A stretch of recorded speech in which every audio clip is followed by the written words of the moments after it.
Dr. Himabindu is my teacher, and Dr. Padmavati my senior, and thank you for being the chairpersons for this session. So I also thank Dr. Sumavarsha, Dr. Jyoti and 49 team for the opportunity. So the topic is metabolic health and infertility, and please pardon me, I'll be using these terms maybe 40 or 50 times in my talk. So this is a very important topic, not only in general medicine to say, it is an important topic for preventive obstetrics, preventive gynecology and also in infertility. So the metabolic health and infertility includes what is metabolic health, what are the risk factors for the metabolic dysfunction, what are the influences on the fertility, what are the preventive strategies and what is our role. So metabolic health is nothing but effective regulation of blood pressure, blood lipids and blood glucose. So there is no abnormality in the metabolic process. So the individual does not have any diabetes, nor dyslipidemia, nor insulin resistance or hypertension. The International Diabetic Federation has defined metabolically unhealthy, not healthy, metabolically unhealthy as who presents with systolic or systolic and diastolic pressure more than or equal to 130/85 or using antihypertensive drugs or a triglyceride level more than 150 or equal to 150, HDL cholesterol less than or equal to 40 in men, less than or equal to 50 in men, or on lipid lowering drugs or fasting blood sugar more than or equal to 100 or on anti-diabetic drugs. So any one of the criteria we can say the individual is metabolically unhealthy. So this definition does not include abdominal obesity, but we all know that the obesity has a negative impact on the metabolic health. It causes hyperglycemia, hyperlipidemia, inflammation, oxidative stress. All these factors are enhanced, or we have to say exponentially increase the problems of infertility, pregnancy problems, overall health and disease prevention. So the metabolic health has been said to be a metabolic syndrome when we add the obesity to it. So in this slide we see if the woman can be metabolically healthy or metabolically unhealthy, and when the obesity is added to the metabolic health, then it becomes like metabolically healthy non-obese, metabolically unhealthy non-obese, metabolically healthy obese, metabolically unhealthy obese. Normal weight in the first two and abnormal weight on the lower two. So what is the difference? So whenever the metabolically healthy obese, that is they are physically active, they have good nutritional status, so the insulin sensitivity is preserved, they have normal blood pressure, normal lipid profile. But when they have the problem that is aging or sedentary lifestyle or increase in the diet, then they become insulin resistant, hypertensive, dyslipidemia starts, and also there is alteration in the liver function where the fatty liver appears, and also the visceral fat accumulation occurs. And the problems when we see the metabolically healthy non-obese to metabolically unhealthy obese, almost there is a 12% rise in all the diseases. So there have been many publications, that is from 1980 to 2014, see the number of publications. So the obesity is on rise, and also the female infertility was on the rise. So the number of the publications, almost like 4,000 publications have been put on this obesity and female infertility. So metabolic health or metabolic syndrome is a new disease, a new term, which was in the aged population, now occasionally in 40s later on. Now it has become very rampant in all age groups and causing a problem with infertility. And also it is a transgenerational problem, that is will be seen in the next generations too, from the mother to the babies, and basically due to industrialization and urbanization. So we all know that the BMI, how do we calculate, and then the mainly why I put the slide is, and when we calculate BMI in age groups below 17 years, it is the triponderal index, not the BMI we need to calculate. And the WHO mainly classifies depending upon the weight to hip ratio. That is, the abdominal obesity is defined by World Health Organization when the waist hip ratio is above 0.9 in males and 0.85 in females. So the obesity and fertility, they go other way around, that is not in the same direction. And the infertility in females due to obesity or due to problems with endometrium atresia of the early follicles, increase in tumor necrosis factor, increase in insulin resistance, hyperinsulinemia, decrease in sex hormone binding globulin, and also problems at the hypothalamus level. Coming to the males, it is increase in the adipose tissue which causes the aromatization of the testosterone to estrogen, increase in the reactive oxygen species, hypogonadism, pro-inflammatory reaction, causing increased spermatogenesis, sperm DNA fragmentation, and male infertility. So basically, either it is in the male or female, it is basically the leptin resistant state and the insulin resistant state causing the problems. And also it is due to the circulating cholesterol, increase in free fatty acids. All these affect at each and every level in the reproductive system. And also there is an imbalance between the oxidative and the antioxidant systems which causes infertility. And obesity not only affects few systems, it affects the gastrointestinal, CNS, inflammatory pathways, liver, and overall it affects all these again affect the female reproductive system.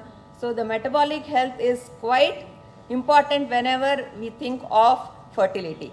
And the woman becomes apple shaped, that is there is an abdominal obesity, that is it's a central obesity rather than the pear shaped where it is a subcutaneous fat accumulation.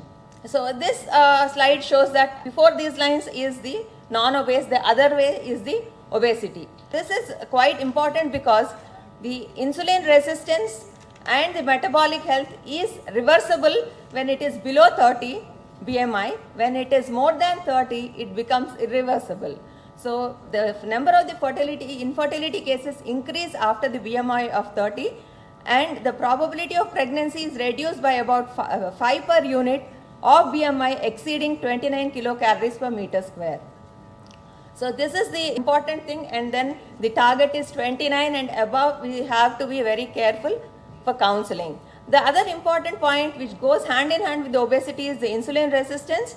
Normal metabolism, we all know that the insulin helps for the entry of the glucose into the cell, that is there is an intracellular glucose by the insulin, but when there is a defect in the insulin receptors, intracellular glucose comes down. This leads to insulin resistance and a compensatory hyperinsulinemia.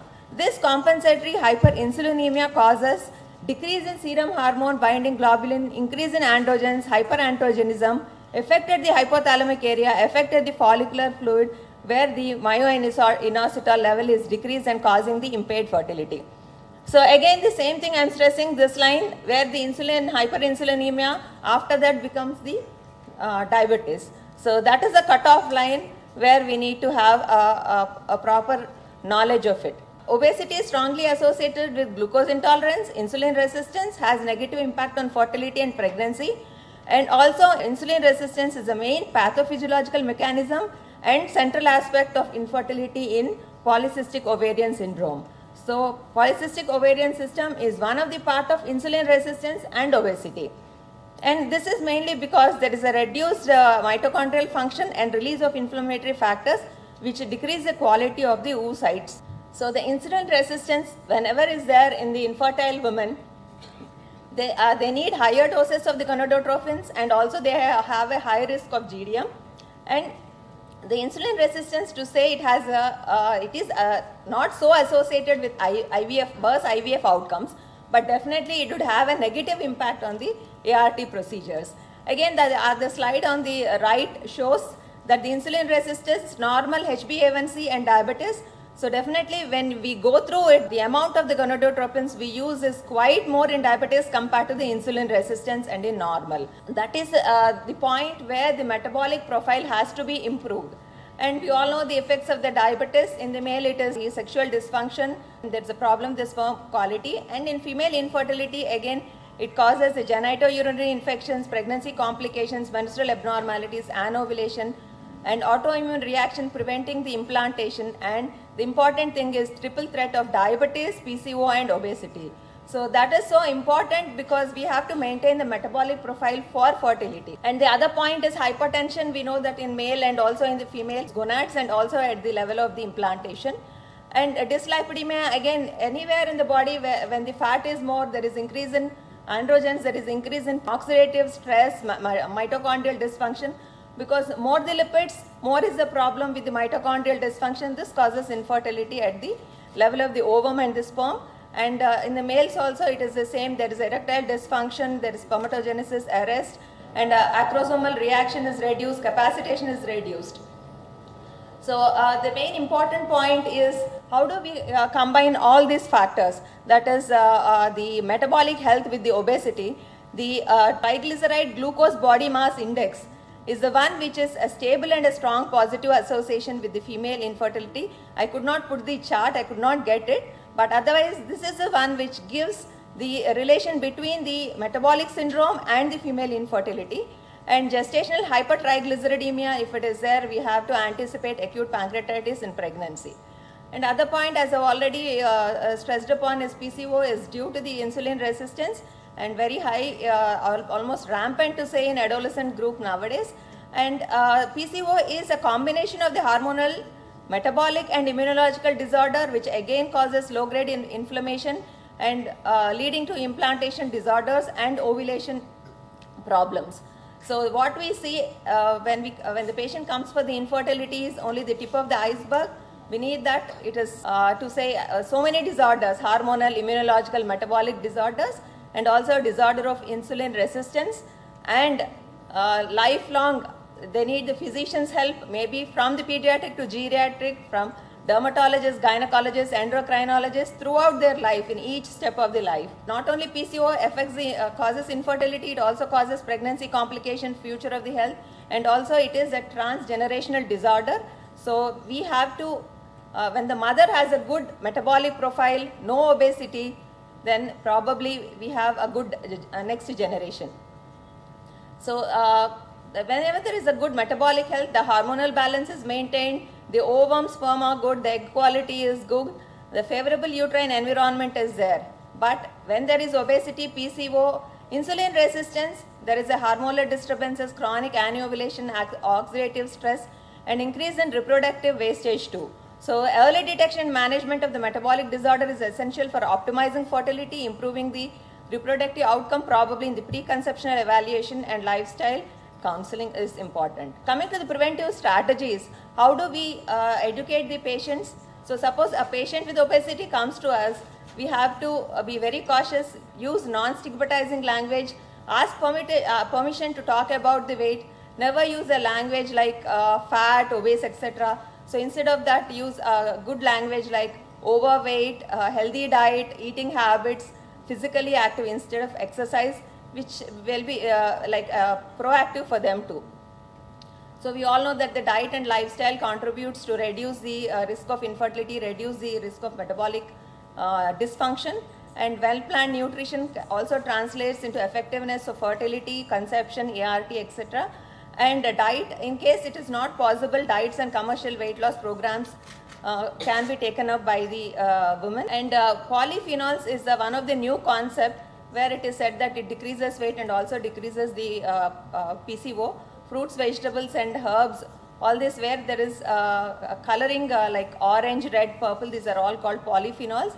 And these polyphenols have anti-inflammatory effect, antioxidants, change bacterial population, reduce the blood glucose, and reduce the response of insulin glucose to the high carb meals. So 2.5 cups per day of these polyphenols has shown improvement in the fertility in case of PCO patients.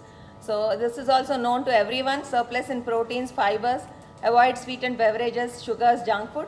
Physical activity not only improves the metabolic health, it improves other systems also like bone, increased energy output, muscle mass.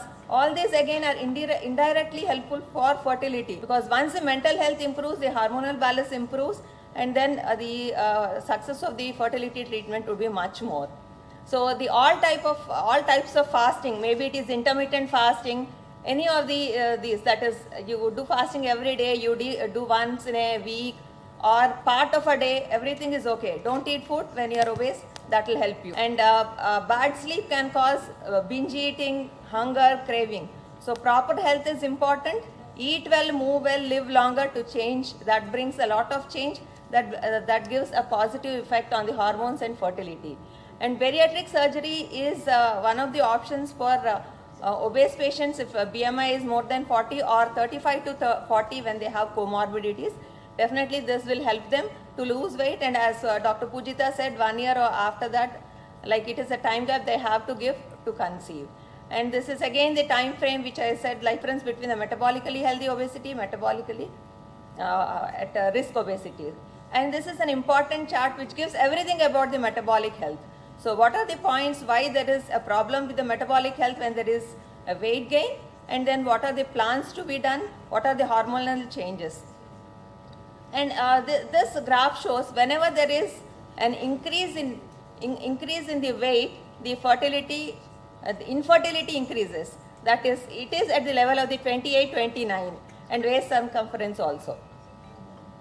So this is one of the paper, yeah, I'll finish in last 2 or 3 slides, I'll finish. So in the American Journal, where metabolic syndrome incidence is 27.2, longer infertility duration and during ovarian stimulation requires high doses of gonadotropins, and have the problem with the low peak estradiol levels, and the cumulative live birth rate did not show a big difference between the. So we all know the problems, infertility, pregnancy and other outcomes, and good metabolic control and decrease in the weight is the main goal preconceptionally in all cases of the metabolic disorders. And as I said, reproductive wastage is also high. The point is, the quality of the egg is a problem. On the top of it, there is procedure of assisted reproductive technique, which again increases the burden on the defective embryos, which again causes the reproductive wastage. Other important thing is the Barker's hypothesis. In all the cases of metabolic dysfunction, the babies are going to be low birth weight, or there is a metabolic problem in the fetus, which leads to malnutrition, and after delivery, high energy input causes them to be obese. And these obese become adolescent obesity in children. Once they become pregnant, again the cycle continues. This is what is the Barker's hypothesis, and we need to break this cycle. How do we break the cycle? Is counsel the adolescent, counsel preconceptionally, and probably IVF after the metabolic goals are met and normal weight is achieved. So we can break the Barker's hypothesis, or this cycle of vicious cycle of metabolic ill health and problems in the next transgeneration problem with the proper metabolic health. So the metabolic dysfunction is the root cause of infertility, and the metabolic health is crucial for fertility, and declining fertility rate is running parallel to the global metabolic health rate. So obesity should be avoided regardless of the metabolic disorders. Maintain a healthy weight for all, maintain a healthy weight should be for all, and even the metabolic health should be for all. Thank you.